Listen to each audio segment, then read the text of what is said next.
ಭಿದ್ಯತೆ ಹೃದಯ ಗ್ರಂಥಿ ಛಿದ್ಯಂತೆ ಸರ್ವಸಂಶಯಾ ಕ್ಷೀಯಂತೆ ಚಾಸ್ಯ ಕರ್ಮಾಣಿ ದೃಷ್ಟ ಏವ ಆತ್ಮನೀಶ್ವರೇ.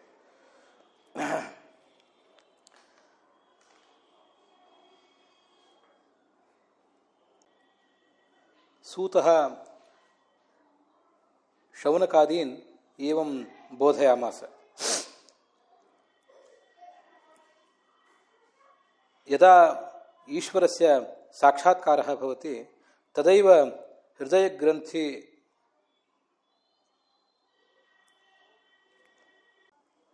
रूपः संसारः भिद्यते.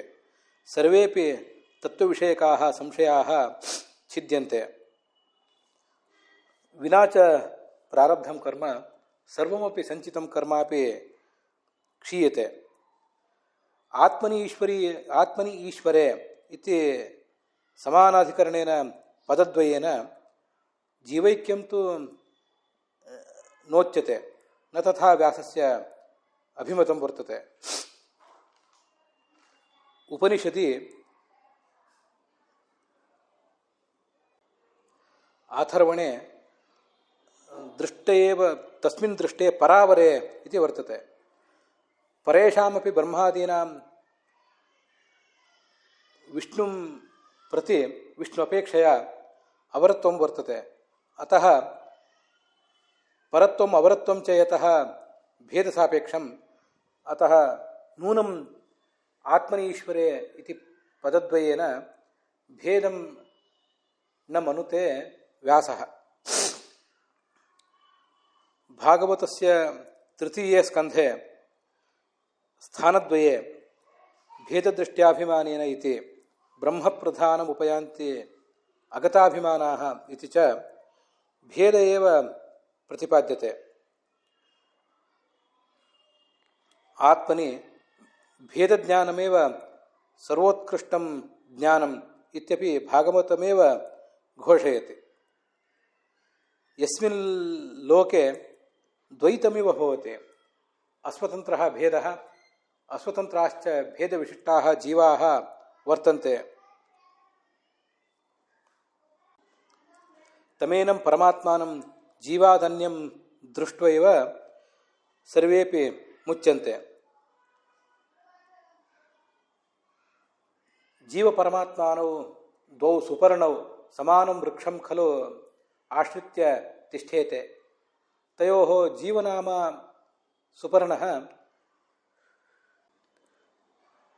स्वेन कृतानां कर्मणां फलं भुङ्क्ते, न तु ईश्वरः इति कर्मफलभोक्तृत्वरूपः कश्चन धर्मः, अभोक्तृत्वरूपः अपरः धर्मः इति धर्मद्वययुक्तत्वेन जीवपरमात्मनोः भेद एव अनुमीयते. अस्य भगवतः महिमा सत्य एवेति विप्रराज्ये अस्मिन् अहं प्रवच्मि. सात्विकाः राजसाः तामसाश्च जीवाः भिन्नभिन्नाः वर्तन्ते इति शृण्वे वीर उग्रमुग्रं दमायन् इत्यादीनि ವೇದವಾಕ್ಯಾನಿ ಘೋಷಯಂತೆ. ಭೇದವನ್ನು ಪ್ರತಿಪಾದನೆ ಮಾಡುವಂತಹ ಅನೇಕಾನೇಕ ವೇದವಾಕ್ಯಗಳನ್ನು ಈ ಹಿಂದೆ ನಾವು ನೋಡಿದ್ದೀವಿ. ಮತ್ತು ಮೋಕ್ಷಧರ್ಮ ಪರ್ವ ಮೊದಲಾದ ಕಡೆ ಬರುವಂಥ ಮತ್ತಷ್ಟು ಶ್ಲೋಕಗಳನ್ನು ಇಲ್ಲಿ ಉದ್ಧರಿಸ್ತಾ ಇದ್ದಾರೆ. ನನು ಭವೇದೇತತ್ ಭೇದ ಸತ್ಯತ್ವಂ ಇದಿ ಮೋಕ್ಷೇ ಭೇದ. ಮೋಕ್ಷದಲ್ಲಿ ಭೇದ ಅಂತನ್ನೋದೊಂದು ಇದ್ದರೆ ಭೇದ ಸತ್ಯ ಆಗಬಹುದಿತ್ತು, ಆದರೆ ಅಲ್ಲಿ ಭೇದವೇ ಇರೋದಿಲ್ಲ. ಯತ್ರತ್ವಸ್ಯ ಸರ್ವಂ ಆತ್ಮೈವಾಭೂತ್. ಆ ಮೋಕ್ಷದಲ್ಲಿ ಎಲ್ಲವೂ ಆತ್ಮನೇ ಆಗಿಬಿಟ್ಟಿರ್ತದೆ ಅಂತ ಬಂದಿರುವುದರಿಂದ ಕೇನ ಕಂ ಪಶ್ಯೇತ್, ಯಾವುದು ಭಿನ್ನವಾದದ್ದೇ ಇಲ್ಲ. ಆದ್ದರಿಂದ ನೋಡುವುದೇನನ್ನ, ಕೇಳುವುದೇನನ್ನ, ಅನುಭವಿಸುವುದೇನನ್ನ ಅಂತ ಹೀಗೆ ಬಂದಿದೆ. ಆದ್ದರಿಂದ ಮೋಕ್ಷದಲ್ಲೂ ಕೂಡ ಅಭೇದವೇ ಇರುವುದರಿಂದ, ಅಭೇದ ಪ್ರಾಪ್ತಿಯೇ ಮೋಕ್ಷ. ಆದ್ದರಿಂದ ಭೇದವನ್ನು ಸತ್ಯ ಅಂತ ಹೇಗೆ ಹೇಳ್ತೀರಿ ಅಂತ ಪ್ರಶ್ನೆ ಬಂದರೆ, ಮಗ್ನಸೇಹಿ ಪರೇ ಅಜ್ಞಾನೇ ಅನ್ನುವ ಶಾಂತಿ ಪರ್ವದ ಶ್ಲೋಕವನ್ನು ಆಚಾರ್ಯರು ಉದ್ಧರಿಸ್ತಾ ಇದ್ದಾರೆ. ಕಳೆದ ದಿವಸ ಅದನ್ನು ನೋಡಿದ್ದೇವೆ ನಾವು. ಬೃಹದಾರಣ್ಯಕ ಉಪನಿಷತ್ತಿನಲ್ಲಿ ಕೂಡ ಇದೇ ಸಂದರ್ಭದಲ್ಲಿ ಇದೇ ವಾಕ್ಯವನ್ನು ವಿವರಿಸುವಾಗ ಆ ಭಾಷ್ಯ, ಆ ಶಾಂತಿ ಪರ್ವದ ಮಾತನ್ನು ಹೇಳಿದ್ದಾರೆ. ಈ ಶ್ರುತಿಯಿಂದ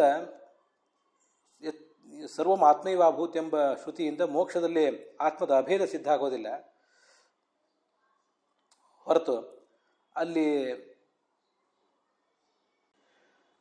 ಎಲ್ಲವೂ ಇದ್ದೇ ಇದೆ, ಆದರೆ ಸ್ವತಂತ್ರವಾಗಿಲ್ಲ ಅನ್ನುವ ಅಭಿಪ್ರಾಯ ಕೇಳಿಬರ್ತದೆ.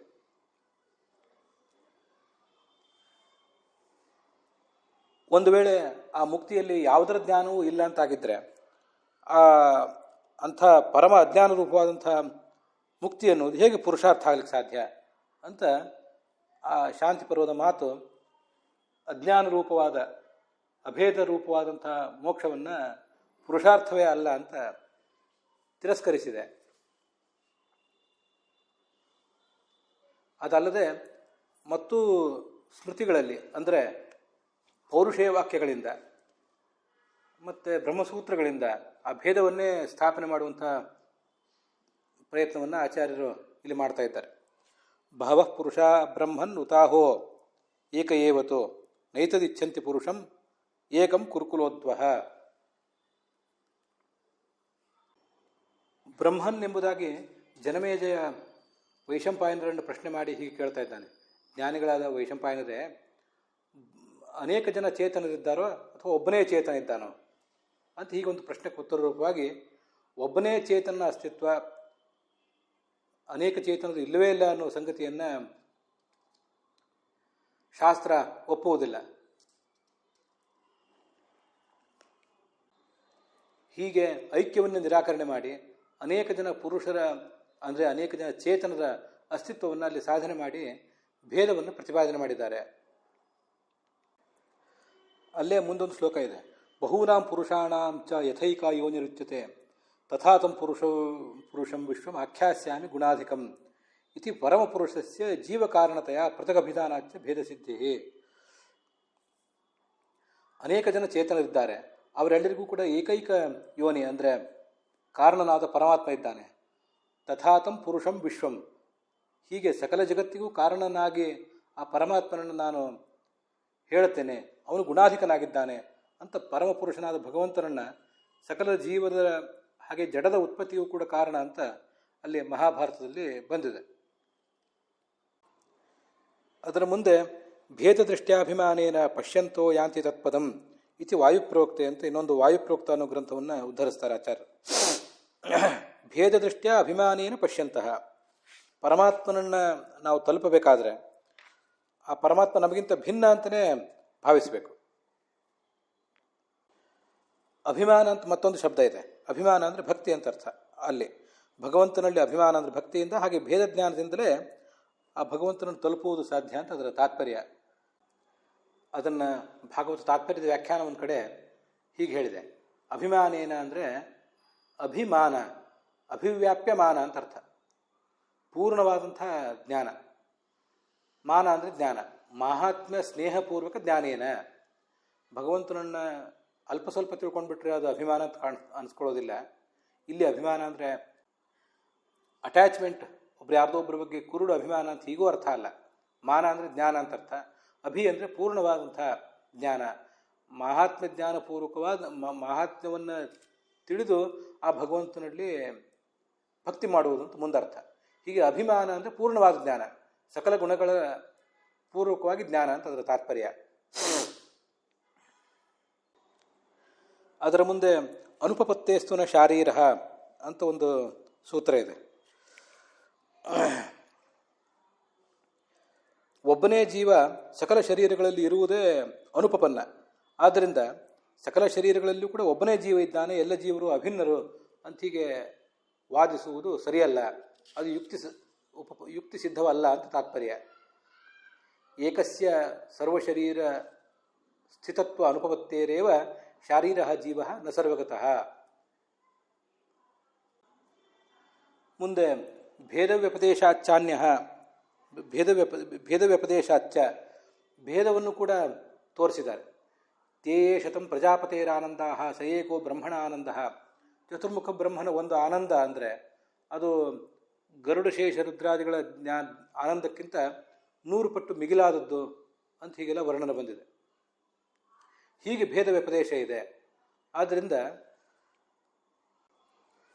ಈ ಭೇದ ವ್ಯಪದೇಶ ಇರುವುದರಿಂದಲೂ ಒಬ್ಬೊಬ್ಬ ದೇವತೆಗೆ ಮತ್ತೊಬ್ಬ ದೇವತೆಗಿಂತ ಭಿನ್ನವಾದ ಆನಂದವನ್ನು ವರ್ಣನೆ ಮಾಡಿರುವುದರಿಂದ ಆ ಭೇದ ಸ್ಪಷ್ಟವಾಗಿ ಸಿದ್ಧ ಆಗುವುದರಿಂದ ಅಭೇದವನ್ನು ಯಾವ ಕಾರಣಕ್ಕೂ ಕೂಡ ಒಪ್ಪಬಾರದು ಅಂತ ಅರ್ಥ. ಶಾರೀರಶ್ಚ ಉಭಯೇಪಿ ಭೇದೇನೈನಂ ಅಧೀಯತೆ ಅಂತ ಮತ್ತೊಂದು ಸೂತ್ರ.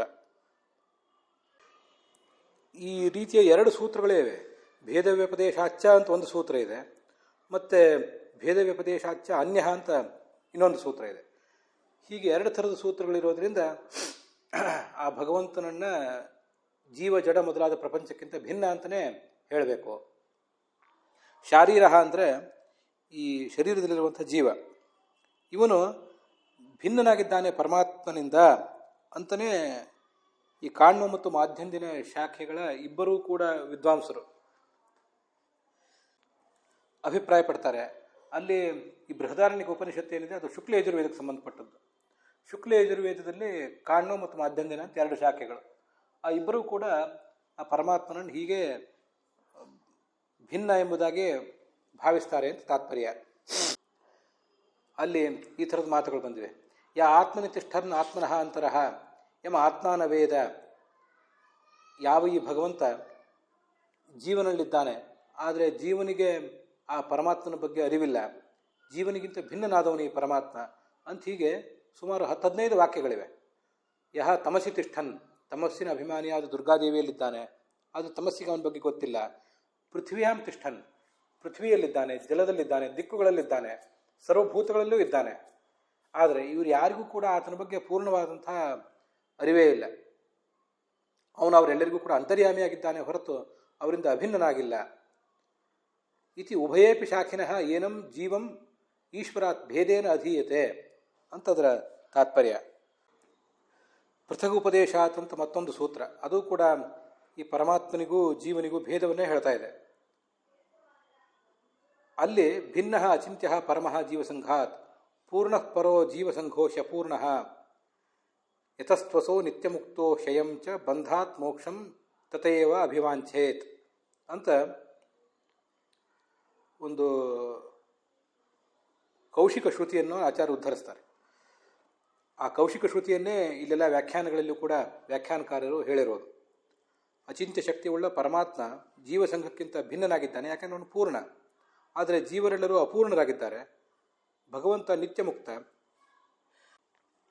ಜೀವರು ಒಮ್ಮೆ ಸಂಸಾರದಲ್ಲಿದ್ದು ಮುಂದೆ ಆ ಸಂಸಾರದ ಬಂಧನವನ್ನು ನೀಗಿಕೊಂಡು ಮುಕ್ತಿ ಪಡಿಬೇಕಾದವರು. ಅದು ಭಗವಂತನ ಅನುಗ್ರಹದಿಂದಲೇ. ಹೀಗೆ ಕೌಶಿಕ ಶ್ರುತಿಯಲ್ಲಿ ಹೇಳಿದೆ. ಆದಿ ಅಂತ ಅನೇಕ ಸೂತ್ರಗಳನ್ನು ಆಚಾರ್ಯ ಸೂಚನೆ ಮಾಡಿದ್ದಾರೆ. ಸ್ಥಿತ್ಯಧನಾಭ್ಯಾಂ ಚ ಅಂತ ಮತ್ತೊಂದು ಸೂತ್ರ.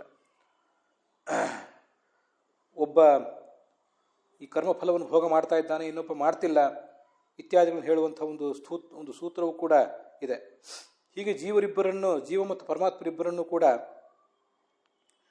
ಒಬ್ಬನನ್ನು ಕರ್ಮಫಲ ಭೋಗ ಮಾಡುವವನು, ಇನ್ನೊಬ್ಬನನ್ನು ಮಾಡದೇ ಇರುವವನು ಅಂತ ವರ್ಣನೆ ಮಾಡಿದೆ. ದ್ವಾಸುಪರ್ಣ ಅನ್ನುವ ಶ್ರುತಿಯನ್ನೇ ದೃಷ್ಟಿಯಲ್ಲಿಟ್ಟುಕೊಂಡು ಸ್ಥಿತಿ ಅಧನಾಭ್ಯಾಂ ಅನ್ನುವ ಸೂತ್ರ ಹೊರಟಿದೆ.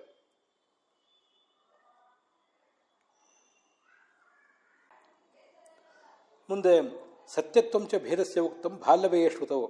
ಇಲ್ಲೆಲ್ಲ ಪ್ರತಿಪಾದಿತವಾಗಿರುವಂಥ ಈ ಭೇದ ಅದು ಅಸತ್ಯವಾದ ಭೇದ ಅಂತ ಯಾರು ಕೂಡ ಭಾವಿಸಬಾರ್ದು. ಅದು ಸತ್ಯವಾದಂಥ ಭೇದ ಅಂತನ್ನುವುದನ್ನೇ ಬಾಲ್ಯವೇ ಶ್ರುತಿ ವರ್ಣನೆ ಮಾಡಿದೆ. ಹಿಂದೆ ಭೇದ ಇದೆ ಅಂತ ಬಂದಿದೆ, ಆದರೆ ಭೇದ ಸತ್ಯ ಅಂತ ಬಂದಿಲ್ಲ. ಅದಕ್ಕಾಗಿ ಈಗ ಒಂದು ಪ್ರತ್ಯೇಕವಾದ ಮಾತನ್ನು, ವೇದವಾಕ್ಯವನ್ನು ಆಚಾರ್ಯರು ಉದ್ಧರಿಸ್ತಿದ್ದಾರೆ. ಸ್ಥಾಣುರಹ ಉಚ್ಚಕ್ರಾಮ ಸ ಪ್ರಜಾಪತಿಂ ಉವಾಚ ಕೋಸಿ ಕೇಸ್ಥಃ ಕಹ ಸಹ ಇತಿ ಹೋವಾಚ ಯೋಸ್ಮಿ ಯೇಸ್ಥ ಯಹ ಸಹ ಇತಿ. ಈ ಸ್ಥಾಣು ಅಂದರೆ ರುದ್ರ, ಅವನು ಪ್ರಜಾಪತಿಯ ಬಳಿಗೆ ಬಂದಂತೆ. ಪ್ರಜಾಪತಿ ಬಳಿ ಬಂದು ಈ ಅಭೇದವನ್ನು ಪ್ರತಿಪಾದನೆ ಮಾಡಿದ. ಆದರೆ ಪ್ರಜಾಪತಿ ಚತುರ್ಮುಖ ಬ್ರಹ್ಮ ಅವನಿಗೆ ಭೇದವನ್ನೇ ಪ್ರತಿಪಾದನೆ ಮಾಡಿ ಆ ಭೇದದ ಬಗ್ಗೆ ಪ್ರಮಾಣಗಳನ್ನು ಕೊಟ್ಟು ಭೇದವನ್ನು ಸತ್ಯ ಅಂತ ಹೇಳಿ ಆ ರುದ್ರನನ್ನು ಕಳಿಸಿಕೊಟ್ಟ ಅಂತ ಅಲ್ಲಿರುವ ಮಾತು. ಸತ್ಯಂಭಿದ ಅಂತ ಬಂದಿರುವುದು ಆ ಭೇದದ ಸತ್ಯತ್ವದ ಬಗ್ಗೆನೇ. ಅಲ್ಲಿ ಸಪ್ರಜಾಪತಿ ಅಂತಿದೆಯಲ್ಲ, ಅದನ್ನು 2 ಬಾರಿ ಇಟ್ಕೋಬೇಕಂತ ಹೇಳ್ತಾರೆ. ಈ ಭಾಗವತದ ತಾತ್ಪರ್ಯದ ಒಂದು ವ್ಯಾಖ್ಯಾನದಲ್ಲಿ.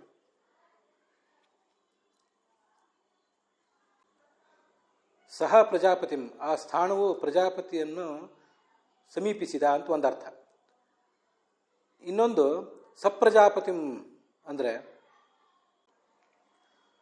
ಪ್ರಜಾಪತಿ ಶಬ್ದವಾಚ್ಯನಾದ ವಿಷ್ಣುವಿನ ಜೊತೆಗಿರುವ ಚತುರ್ಮುಖ ಬ್ರಹ್ಮನನ್ನು ಅಂತ ಇನ್ನೊಂದರ್ಥ. ಪ್ರಜಾಪತಿ ಅನ್ನೋ ಶಬ್ದಕ್ಕೆ ಚತುರ್ಮುಖ ಅಂತನೂ ಅರ್ಥ ಇದೆ, ಹಾಗೆ ಪರಮಾತ್ಮ ಅಂತನೂ ಕೂಡ ಅರ್ಥ ಇದೆ. ಪ್ರಜಾನಾಂ ಪಾಲನಾದ್ ವಿಷ್ಣು ಪ್ರಜಾಪತಿ ರೀತಿರಿತ ಅಂತ ಸ್ಪಷ್ಟವಾದ ಪ್ರಮಾಣವೇ ಇದೆ. ಹೀಗೆ ಆ ರುದ್ರ ಚತುರ್ಮುಖ ಬ್ರಹ್ಮನ ಜೊತೆಗಿರುವ ವಿಷ್ಣುವನ್ನು ಅಥವಾ ವಿಷ್ಣುವಿನ ಜೊತೆಗಿರುವ ಚತುರ್ಮುಖ ಬ್ರಹ್ಮನನ್ನು ಸಮೀಪಿಸಿದ. ಉಚ್ಚಕ್ರಾಮ ಅಂದರೆ ಅಲ್ಲಿ ಧಾವಿಸಿ ಬಂದ ಅಂತ. ತ್ವಂ ಕೋಸಿ, ನೀನು ಯಾರು ಅಂತ ಕೇಳಿದ. ವಯಂ ಕೆ, ನಾವೆಲ್ಲರೂ ಯಾರು. ಸಹ ಕಹ, ಇಲ್ಲಿನ ಜೊತೆಗಿದ್ದಾನಲ್ಲ ಇವ್ರು ಯಾರು ಅಂತ ಕೇಳಿದ. ನೀನು, ನಾನು ಮತ್ತು ಇವರೆಲ್ಲರೂ ಕೂಡ ಏಕಪ್ರಕಾರರೋ, ಅಭಿನ್ನರೋ ಅಥವಾ ಅನೇಕರೋ ಅಂತ ಒಂದು ಪ್ರಶ್ನೆ ಕೇಳಿದ. ಆಗ ಪ್ರಜಾಪತಿ ಉತ್ತರ ಹೇಳಿದ. ಆ ಭೇದವನ್ನು ಅವನಿಗೆ ಸ್ಪಷ್ಟವಾಗಿ ಪ್ರತಿಪಾದನೆ ಮಾಡಿದ. ಇಲ್ಲಿ ಯಹ ಅಂತಿದೆಯಲ್ಲ, ಉತ್ತರ ಹೇಳಿದವನು ಯಹ ಅಸ್ಮಿ ಯೇ ಸ್ಥಃ ಯಹ ಸಹ ಅಂತ ಹೀಗೆ ಹೇಳಿದ. ಆ ಯಹ ಅನ್ನೋ ಶಬ್ದಕ್ಕೆ ಏನೇನು ಅರ್ಥ ಇದೆ ಅಂತ ಅನ್ನೋದನ್ನು ಭಾಗವತ ತಾತ್ಪರ್ಯದ ಈ ದೀಪಿಕಾ ಅನ್ನೋ ವ್ಯಾಖ್ಯಾನದಲ್ಲಿ ಹೀಗೆ ವಿವರಿಸ್ತಾರೆ. ಯಕಾರ ಪುಂಸಿ ಪವನೆ ಯಮೇ ಪಾತರಿ ದಾತರಿ ತ್ಯಾಗ ಅವಯವಯೋ ಶಿಷ್ಯೇ ವಿನಯೇ ಕಲ್ಪಪಾದಪೆ ಅಂತ. ಯಕಾರಕ್ಕೆ ಮುಖ್ಯ ವಾಯು ಅಂತ ಅರ್ಥ, ಶಿಷ್ಯ ಅಂತ ಅರ್ಥ, ದಾನ ಮಾಡುವವನು ಅಂತ ಅರ್ಥ, ಹಾಗೆ ಕಲ್ಪವೃಕ್ಷ ಅಂತ ಅರ್ಥ ಇದೆ. ಆದ್ದರಿಂದ ಯಹ ಅಂತ ಏನು ಚತುರ್ಮುಖ ಬ್ರಹ್ಮ ಹೇಳ್ತಿದ್ದಾನೆ, ಅದಕ್ಕೆ ಶಿಷ್ಯ, ನಾನು ಶಿಷ್ಯ ಅಂತ ಹೇಳ್ಕೊತಿದ್ದಾನೆ. ಯಾರ ಶಿಷ್ಯ ಅಂದರೆ ಭಗವಂತನ ಶಿಷ್ಯ ನಾನು ಅಂತ. ಮತ್ತು ನಾನು ಪ್ರಾಣ ಅಂತಲೂ ಹೇಳ್ಕೊತಿದ್ದಾನೆ. ಪೂರ್ವ ಪವನ ರೂಪ, ಹಿಂದಿನ ಕಲ್ಪದಲ್ಲಿ ನಾನೇ ಪ್ರಾಣನಾಗಿದ್ದೆ ಅಂತ ಅರ್ಥ ಹೇಳ್ತಿದ್ದಾನೆ. ಅಂಥವನು ನಾನು ಬ್ರಹ್ಮನೇ ಆಗಿದ್ದೇನೆ, ನೀವು ಕೂಡ ನನ್ನ ಶಿಷ್ಯರೇ ಆಗಿದ್ದೀರಿ. ಯೇ ಸ್ಥ ಅಂತ ಹೀಗಿದೆ, ನೀವು ಕೂಡ ನನ್ನ ಶಿಷ್ಯರೇ ಆಗಿದ್ದೀರಿ. ನಾನು ಪರಮಾತ್ಮನಿಂದ ಜ್ಞಾನವನ್ನು ಪಡೆದು ನಿಮಗೆಲ್ಲಿಗೂ ಕೂಡ ಕೊಟ್ಟಿದ್ದೇನೆ. ಸಹ ವಿಷ್ಣು ಯಹ ಮದಾದೀನಾಂ ಸರ್ವೇಷಾಂ ಕಲ್ಪವೃಕ್ಷ. ಮುಂದೆ ಕೊನೆಗೆ ಯಹ ಸಹ ಅಂತಿದೆ. ಸಹ ಅಂದರೆ ಸಾರರೂಪನಾದ ಭಗವಂತ ಯಹ ಕಲ್ಪವೃಕ್ಷಕ್ಕೆ ಸಮಾನನಾಗಿದ್ದಾನೆ ನಮ್ಮೆಲ್ಲರಿಗೂ. ಇದು ಭಾಗವತ ತಾತ್ಪರ್ಯದ ದೀಪಿಕಾ ಅನ್ನೋ ವ್ಯಾಖ್ಯಾನಕಾರರು ಹೇಳುವಂಥ ಅರ್ಥ. ಹೀಗೆ ಚತುರ್ಮುಖ ಹೇಳಿದಾಗ ಮುಂದೆ ಆ ರುದ್ರ ಹೇಳಿದಂತೆ ಸತ್ಯಂಭಿದ ಸತ್ಯಂಭಿದ ಸತ್ಯಂಭಿದ, ಭೇದವು ಸತ್ಯವಾಗಿದೆ ಅಂತ ಅವನು ಒಪ್ಕೊಂಡ. ಅದನ್ನು ರುದ್ರ ಒಪ್ಕೊಂಡ. ಮೈವಾರುವಣ್ಯ ಮೈವಾರುವಣ್ಯ ಮೈವಾರುವಣ್ಯ ಅಂತ ಪ್ರಜಾಪತಿನ ಕುರಿತು ಹೇಳಿದೆ. ಉಪ ಅಂದರೆ ಸಮೀಪೆ, ಪ್ರಜಾಪತಿಂ ಉಪ, ಪ್ರಜಾಪತಿಯ ಸಮೀಪಕ್ಕೆ ಬಂದು ಈಗಾಗಲೇ ಬಂದು ಅವನನ್ನು ಪ್ರಶ್ನೆ ಕೇಳಿದ್ದ. ಮತ್ತು ಅವನ ಸಮೀಪದಲ್ಲಿ ಆಕ್ರೋಶದಿಂದ ಈ ಶಬ್ದವನ್ನು ಹೇಳಿದಂತೆ. ಆಕ್ರೋಶ ಅಂದರೆ ಸಿಟ್ಟಲ್ಲ, ಭಾವೋದ್ವೇಗದಿಂದ ಈ ಶಬ್ದವನ್ನು ಹೇಳಿದಂತೆ ನಾವು ತಿಳ್ಕೊಳ್ಬೇಕು. ಉಚ್ಚೈಹಿ ಅವಧತು ಅಂತ ಅರ್ಥ. ಬ್ರಹ್ಮ ಮೊದಲಾದ ಸಕಲ ಜೀವರು ಪರಮಾತ್ಮ ಇವರಲ್ಲಿರುವ ಭೇದವು ಸತ್ಯವೇ ಆಗಿದೆ ಅಂತ ಭೇದವನ್ನು ಒಪ್ಕೊಂಡ ಅವನು. ಮತ್ತು ಆರುಗಳು ಅಂದರೆ ದೋಷವುಳ್ಳಂಥ ವ್ಯಕ್ತಿಗಳು, ಅವರಿಂದ ವನ್ಯ ಅಂದರೆ ಪ್ರಾಪ್ಯ ಅಂತ ಅರ್ಥ. ಮೈವ ಆರುವಣ್ಯ, ಆರುಗಳು ಅಂದರೆ ದೋಷವುಳ್ಳ ವ್ಯಕ್ತಿಗಳಿಂದ ಪರಮಾತ್ಮ ವನ್ಯನಲ್ಲ ಅಂದರೆ ಪ್ರಾಪ್ಯನಲ್ಲ. ಮೈವಾರುವಣ್ಯ ಮೈವಾರುವಣ್ಯ ಮೈವಾರುವಣ್ಯ ಅಂತ ಹೀಗೆ ಹೇಳಿದ. ಇದಕ್ಕೆ ಸ್ವಲ್ಪ ಭಿನ್ನವಾದಂಥ ವ್ಯಾಖ್ಯಾನವನ್ನು ಯಾದವಾರ್ಯರು ಮಾಡ್ತಾ ಇದ್ದಾರೆ.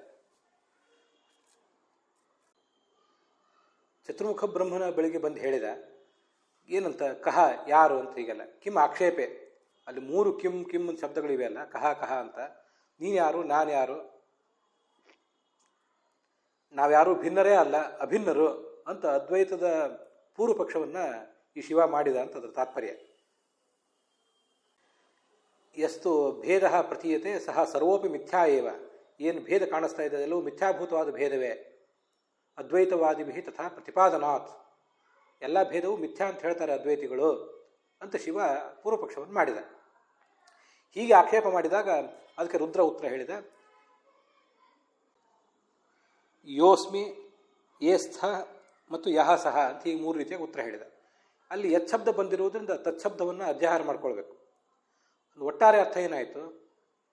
ಅಹಂ ಯಹ, ನಾನು ಯಾವ ಪರಮಾತ್ಮನಿಗಿಂತ, ಯಾವ ಜಗತ್ತಿಗಿಂತ, ಪರಮಾತ್ಮನಿಗಿಂತ ಜಗತ್ತಿಗಿಂತ ನಿಮ್ಮೆಲ್ಲರಿಗಿಂತ ಭಿನ್ನನಾಗಿ ಕಾಣಿಸ್ತಾ ಇದ್ದೇನೋ ಆ ಥರ ಕಾಣಿಸ್ತಿರುವುದು ಸತ್ಯ. ಹಾಗೆ ನೀವು ಎಲ್ಲರೂ ಕೂಡ ಈ ಜಡ ಚೇತನ ಪರಮಾತ್ಮ ರೂಪವಾದ ಜಗತ್ತಿಗಿಂತ ಭಿನ್ನರಾಗಿ ಕಾಣಿಸ್ತಾ ಇದ್ದೀರಿ, ಅದು ಕೂಡ ಸತ್ಯವೇ. ಹಾಗೆ ಹರಿಯೂ ಕೂಡ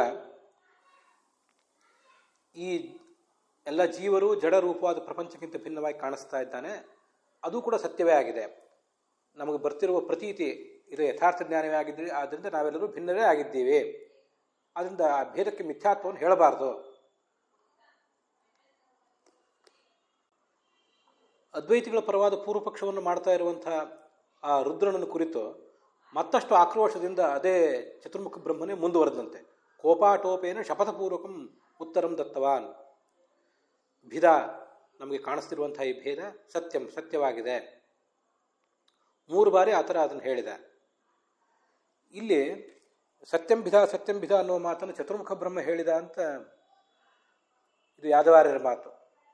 ಅದನ್ನು ಹೇಳಿದ್ದು ರುದ್ರ ಅಂತ ಭಾಗವತ ತಾತ್ಪರ್ಯಕ್ಕೆ ವ್ಯಾಖ್ಯಾನ ಮಾಡಿರುವ ದೀಪಿಕಾ ಅನ್ನುವ ವ್ಯಾಖ್ಯಾನಕಾರರ ಮಾತು. ಆದರೆ ನಮಗಿದನ್ನು ಚತುರ್ಮುಖ ಬ್ರಹ್ಮ ಹೇಳಿದ್ದಾನೆ ಅಂತ ಅರ್ಥ ಮಾಡುವುದೇ ಹೆಚ್ಚು ಯೋಗ್ಯ. ಅಥ ಹೈನಂ ಉಪಾಕ್ರೋಶತ್, ಅಥ ಅನಂತರ ಏನಂ ಇವನನ್ನು ಕುರಿತು ಉಪಾಕ್ರೋಶತ್ ಉಚ್ಚಕಂಠದಿಂದ ಮಾತಾಡಿದ ಅಂತ ಅಲ್ಲಿರೋದು. ಹಿಂದೆ ಬಂದಿರುವುದು ಚತುರ್ಮುಖ ಬ್ರಹ್ಮನ ಬಗ್ಗೆ. ಆದ್ದರಿಂದ ಚತುರ್ಮುಖ ಬ್ರಹ್ಮನನ್ನೇ ನಾವೆಲ್ಲಿ ತಿಳ್ಕೊಳ್ಬೇಕು. ಆದ್ದರಿಂದಲೇ ನಮ್ಮ ಗುರುಗಳು ಪುರಾಣಿಕಾಚಾರ್ಯರು ಕೂಡ ಚತುರ್ಮುಖ ಬ್ರಹ್ಮನೇ ಭೇದ ಸತ್ಯ ಭೇದ ಸತ್ಯ ಭೇದ ಸತ್ಯ ಅಂತ ಹೇಳಿದ ಅಂತ ಯಾದವಾರ್ಯರ ವ್ಯಾಖ್ಯಾನಕ್ಕನುಸಾರವಾಗಿ ವ್ಯಾಖ್ಯಾನ ಮಾಡಿದ್ದಾರೆ. ಹೊರತು ಭಾಗವತ ತಾತ್ಪರ್ಯದ ದೀಪಿಕಾ ವ್ಯಾಖ್ಯಾನವನ್ನು ಅವರು ಇಟ್ಕೊಂಡಿಲ್ಲ. ಮುಂದೆ ಮೈವಾರೋಣ್ಯ ಅಂತ ಅನ್ನೋದಕ್ಕೆ ಸಮಾನವಾದ ಅರ್ಥವೇ ಇದೆ. ದೋಷಿಗಳಾದಂಥ ಯಾರಿಂದಲೂ ಕೂಡ ಈ ಭಗವಂತ ಜ್ಞೇಯನಲ್ಲ ಅಂತ ಅದರ ತಾತ್ಪರ್ಯ. ಅದಲ್ಲದೆ ಸತ್ಯಮೇನಂ ಇನ್ನೂ ಬಂದಿದೆ ಹಿಂದೆ ಮಾತು. ಸತ್ಯಸ್ಸೋ ಅಸ್ಯ ಮಹಿಮಾ, ಅವನ ಮಹಿಮೆ ಸತ್ಯವಾಗಿದೆ. ಸತ್ಯಮೇನಂ ಅನುಮದಂತಿ ವಿಶ್ವೇ, ಎಲ್ಲರೂ ಕೂಡ ಸತ್ಯನಾದ ಈ ಭಗವಂತನನ್ನೇ ಅನುಸರಿಸಿ ತಮ್ಮ ಸಂತೋಷವನ್ನು ಪಡಿತಾರೆ ಅಂತ ಹೀಗೆಲ್ಲ ಬಂದಿದೆ. ಆದ್ದರಿಂದ ಭೇದವನ್ನೇ ಪ್ರತಿಪಾದನೆ ಮಾಡಬೇಕು ಅಂತ ಅದರ ತಾತ್ಪರ್ಯ. ಭೇದದ ಸತ್ಯತ್ವವೇ ಸಿದ್ಧ ಆಗ್ತದೆ. ಹೀಗೆ ಇವತ್ತು ಕೆಲವು ವೇದವಾಕ್ಯಗಳ ಮತ್ತು ಇತರ ವಾಕ್ಯಗಳ ಅರ್ಥವನ್ನು ನೋಡಿದ್ದೀವಿ. ಅಲ್ಲಿಗೆ ಇವತ್ತಿನ ಈ ಭಾಗ ಸಮಾಪ್ತ ಆಗಿದೆ.